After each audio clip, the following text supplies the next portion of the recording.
تو آج ملتان میں بارش 2 ملی میٹر تک ریکارڈ کی گئی ہے. اسی طرح سے اگر آج ملتان کا ایئر کوالٹی انڈیکس دیکھا جائے تو آج شہر اولیا کا ایئر کوالٹی انڈیکس 172 پوائنٹس پر ریکارڈ کیا گیا ہے. اگر دیکھا جائے کہ پاکستان کے فضائی آلودہ ترین شہروں کی لسٹ میں ملتان کی سٹینڈنگ کیا ہے تو آج ملتان تیسرے نمبر پر سٹینڈ کر رہا ہے. اسی طرح سے اگر آج ہوا میں نمی کے تناسب کو دیکھا جائے تو آج ہوا میں نمی کا تناسب 87% تک ریکارڈ کیا گیا ہے. اگر آئندہ 24 گھنٹوں کے دوران کی بات کی جائے تو محکمہ موسمیات کی جانب سے یہ پیش گوئی کی جا رہی ہے کہ آئندہ 24 گھنٹوں کے دوران آج کا پورا دن اور کل تک ملتان میں اسی طرح سے بادل رہنے کا امکان ہے. اور محکمہ موسمیات کی جانب سے یہ پیش گوئی بھی کی جا رہی ہے کہ بادلوں کے ساتھ ساتھ ملتان میں ہلکی بوندا باندی بھی رہنے کا امکان ہے.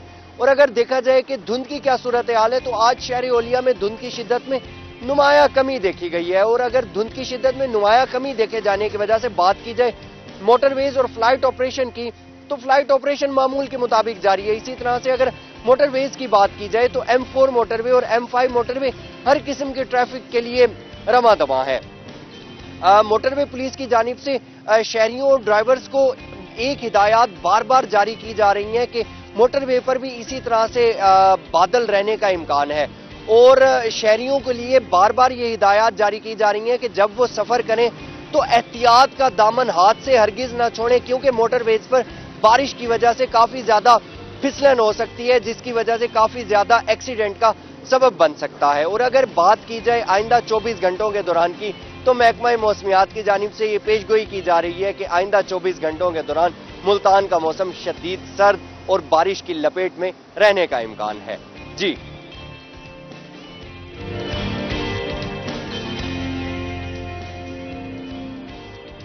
بہت شکریہ حسن ملک آپ کا. اچھا، جس طرح اب بھی ہم موسم کے حوالے سے بھی بات کر رہے ہیں تو آپ کیا سمجھتے ہیں اس موسم میں جو ہے وہ کس طرح کی غذا جو ہے وہ بچوں کو بھی دینی چاہیے اور ماں کو بھی؟ اس حوالے سے بات کریں گے لیکن ابھی ہم نے جانا ہے بریک پہ، ہمارے ساتھ رہیے گا.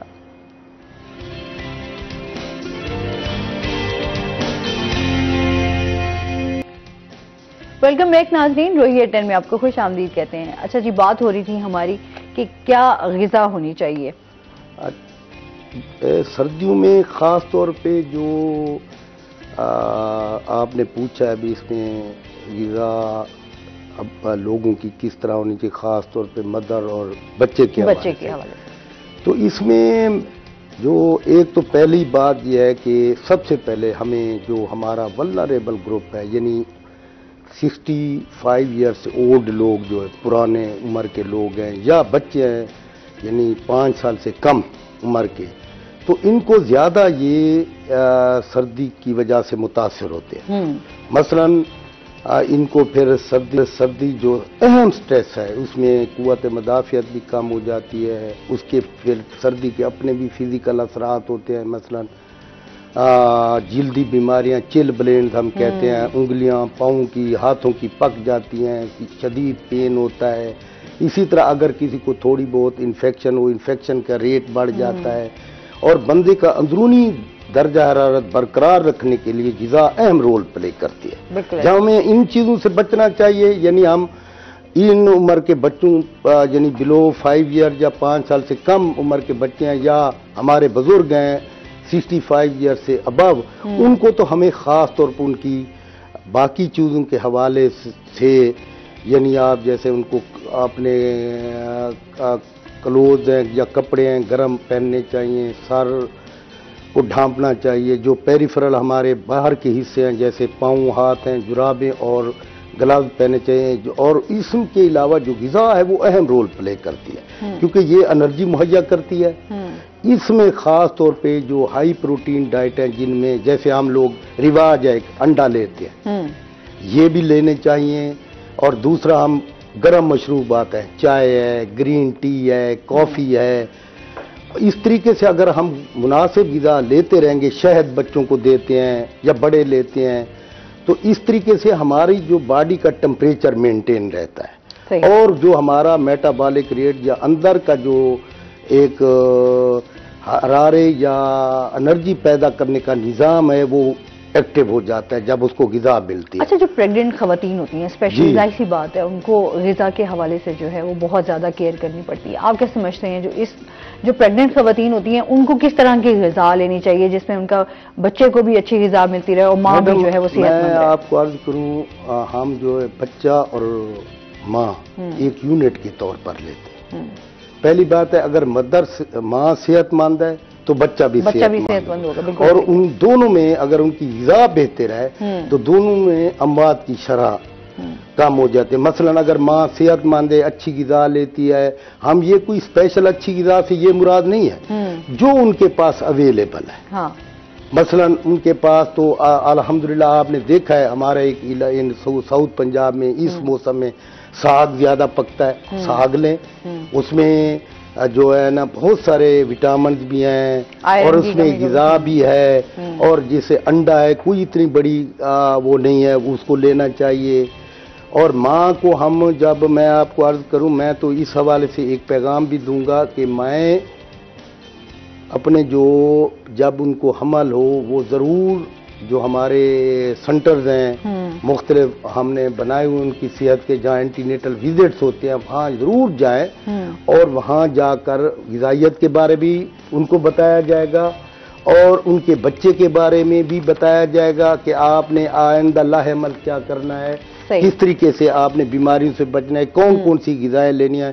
مثلا ہم ان کو وہاں پہ جب جاتے ہیں ایک تو غذا کے بارے میں مشورہ دیتے ہیں، اور دوسرا ان کو جو غذائیں مثلا آئرن ہے، فولک ایسڈ ہے، یہ غذائی کمی ہمارے علاقوں میں بہت زیادہ پریویل کرتی ہے، خاص طور پہ فولاد اور آئرن کی کمی. وہ غذا میں کیونکہ غذا جب بہتر نہیں ہوگی ان چیزوں کی کمی ہو جاتی ہے، الٹیمیٹلی اس کا اثر بچوں پر ہوتا ہے. تو ہم یہ سمجھتے ہیں کہ ماؤں کو جو گھر میں پکتا ہے وہ زیادہ کھائیں، اور جو ٹیبوز ہیں خاص طور پہ عورتیں وہ اپنے بچوں کو جو میل بیبی ہیں ان کو تو زیادہ دے دیتی ہیں. بوٹیاں مثلا 3-4 ہیں تو 2 ان کو دے دیں گی، بچی کو کچھ نہیں دیں گی. جس نے ماں بننا ہے، معاشرے کو سنوارنا ہے، میں کہتا ہوں جس معاشرے میں ماں اور بچہ صحت مند ہے وہ معاشرہ ترقی بھی وہی کرتا ہے، معاشی طور پر بھی اور فزیکل طور اور ذہین لوگ پیدا ہوتے ہیں. جب بچے ہی ہوں گے کمزور،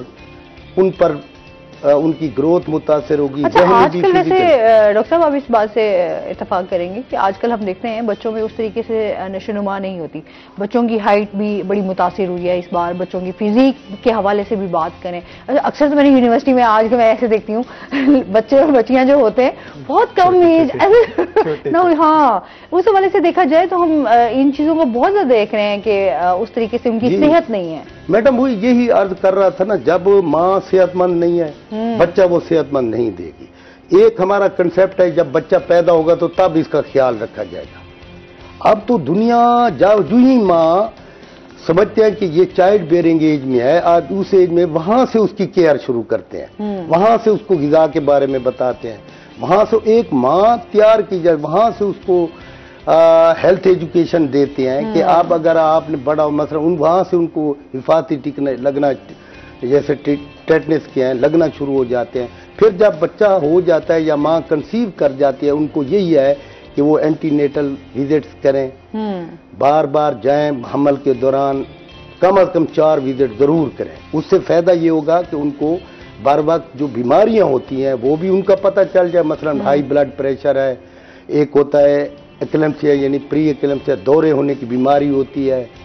اگر غذا وہ اس میں ہمیں پتہ چل جاتا ہے کہ شوگر یا پروٹین تو نہیں آ رہی ان کے یورین سے، اس کا ٹیسٹ ہو جاتا ہے. بلڈ پریشر کا ٹیسٹ، اور جو متعدی بیماریاں ہیں مثلا ہیپاٹائٹس بی سی ان کے ٹیسٹ ہو جاتے ہیں، خون کی کمی کا ٹیسٹ ہو جاتا ہے، تاکہ ہم بر وقت سنبھل جائیں. جب ماں سنبھل جائے گی، جب ماں کی بہتر کیئر ہوگی، جب ماں کی بہتر غذا ہوگی، اس کا الٹیمیٹلی جو گول ہے ہمارا صحت مند ماں اور صحت مند بچہ.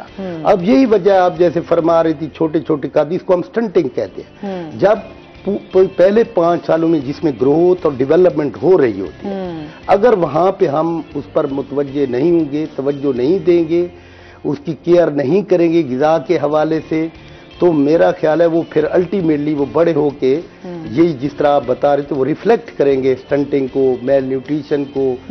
اور اسی طرح میں آپ کو بتا ذہنی گروتھ بھی نہیں ہوتی.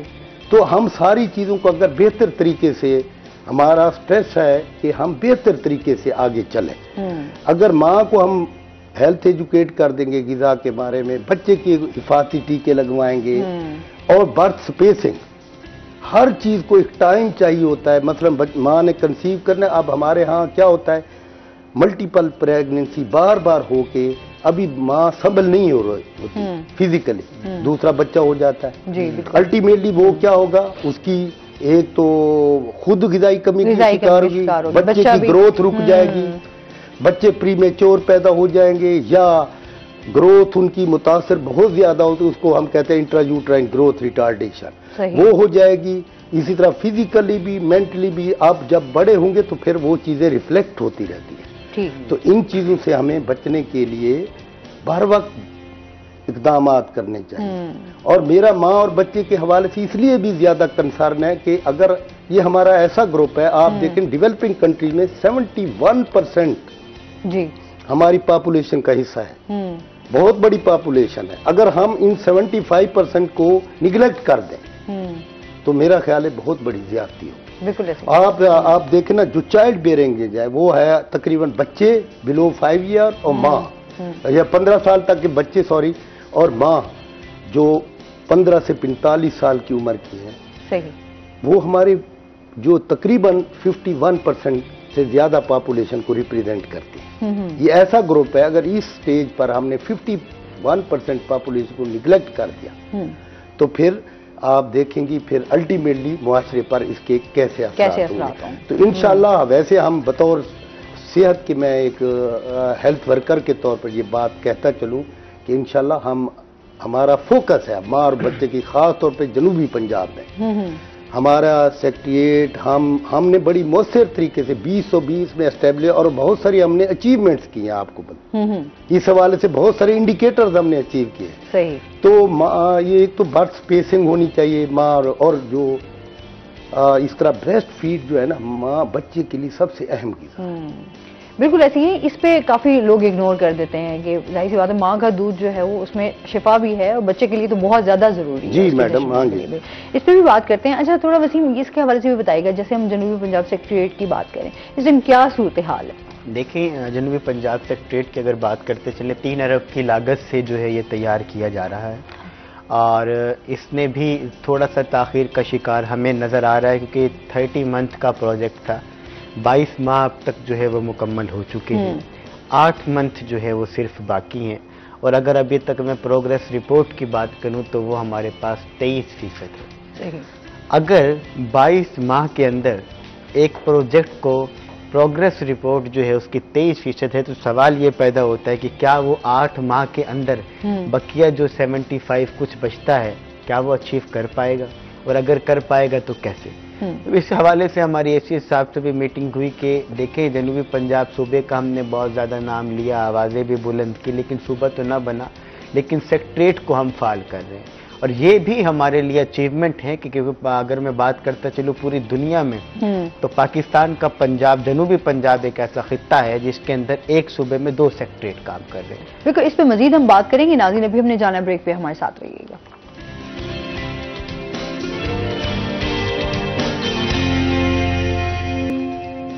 ویلکم بیک ناظرین، روہی ایٹ 10 میں آپ کو خوش آمدید کہتے ہیں. اچھا جی، بات ہو رہی تھی ہماری سیکٹریٹ کے حوالے سے. جنوبی پنجاب کا جو سیکٹریٹ ہے یہ ملتان میں یا ساؤتھ میں، کہ دنیا کا واحد ایسا خطہ ہے جہاں پر ایک صوبے کے اندر 2 سیکٹریٹ کام کر رہے ہیں. آپ کو ایسی مثالیں تو دنیا میں بہت سی ملیں گی کہ 2 صوبوں کو ایک سیکٹریٹ چلا رہا ہو. چندی گڑھ انڈیا میں دیکھ لیں یا باقی اوورال دیکھ لیں، لیکن یہ واحد ایک ایسی ہمارے لیے میں کہہ سکتا ہوں اچیومنٹ ہے کہ ہم نے ایک صوبے کے اندر 2 لوگوں کو پاورز جو ہے ڈسٹریبیوٹ کی. اور اب یہ بھی سوال پیدا ہو گیا کہ پاورز رولز آف بزنس کے تحت ہمیں کتنی دی جائیں گی اور اس کا یوزیج کیسے ہوگا. تو ساؤتھ پنجاب کے جتنے بھی سیکٹریز بیٹھے ہیں یہ 18 تک کی ٹرانسفر پوسٹنگ، 16 تک کی اپوائنٹمنٹس جو ہے وہ کر سکتے ہیں. اب ڈپارٹمنٹ جو ہے وہ کچھ پرائیویٹ بلڈنگز کے اندر ہیں، کچھ گورنمنٹ کی بلڈنگز میں ہیں، یہ بھی ڈسٹریبیوٹ ہوئے ہیں. ان کے کام کو بہتر طریقے سے فعال کرنے کے لیے ان سب کا ایک جگہ پہ یکجا ہونا بھی ضروری ہے تاکہ کمپٹیشن جو ہے وہ پیدا ہو سکے اور بہتر طریقے سے فعال ہو